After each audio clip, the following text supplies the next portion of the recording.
best. I think it's the only thing that's going to save us. So, Outlive, the science and art of longevity. This is a big one, buddy. Look at this. Look at all this. There's a lot of information in this. Not a lot of pictures. No pictures? No, there's some. I need pictures. There's some. There's some. No, it's is it out now? Out today. Today. Beautiful. How long did it take you to write this? 6 years. Wow. 6 years. And I know that's like 6 years of actual work too. Yeah, I mean, I rewrote it twice. So there was kind of version 1, version 2. This is version 3. What did you change?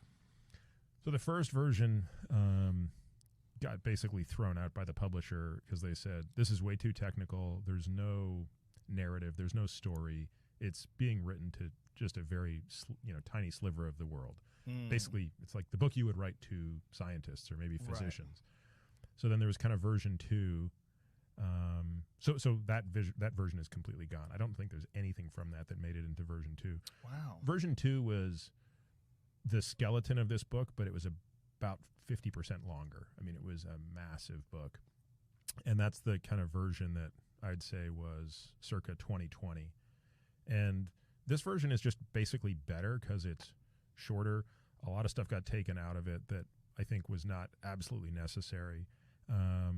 And I just sharpened my thinking. I mean, I think that's what writing is. I think writing just makes you ask the question, like, is this necessary? And does this help the reader understand something? And if not, get it out. So the expression is kill your babies. You got to be able to like read something that you've worked really hard on and put a ton of time into and say, I got to nuke it. Yeah, I think that's with everything. Yeah, totally. With fiction, with comedy, I'm sure it's that way with music. There's a certain point in time where you have to edit things and with comedians, it's a real issue. Because some comedians like certain parts of a bit. I'm like, look, that bit fucks your bit up. I know it gets like a little bit of a laugh, but it fucks it up because of this. Like, yeah, I kind of like doing that. I'm like, listen, don't look at it like it's yours. Look at it like if you were outside of you. Like, I edit the shit out of my stuff. If you look at it like it's outside of you, like, how would you approach that? But that's very hard to do because if you write something, I mean, 6 years, right? 3 different versions. There's a lot of you invested in this book. So it's like, it's very difficult to just like chop stuff up and just fucking throw it away all the time and all the thinking. And there was a whole appendix that never made it in. So one of the things I wanted to do was pick like the 20 most important drugs, hormones, supplements that I think are relevant and write just quote unquote 10 pages on each.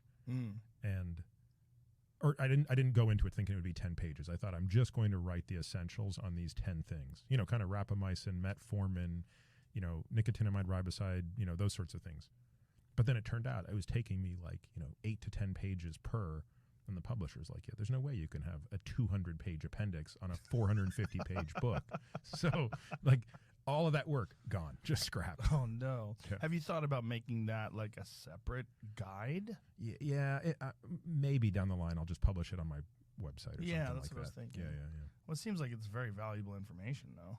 Yeah, I mean, it's. I'm ready to put the book aside for a minute. So burnt out. Yeah. Although my wife says the last few weeks, she's like, it feels like the weight of the world is off your shoulders. Yeah. Well, it is when you have something that's a big project, it's very difficult to not let it consume your entire life. Yeah, absolutely.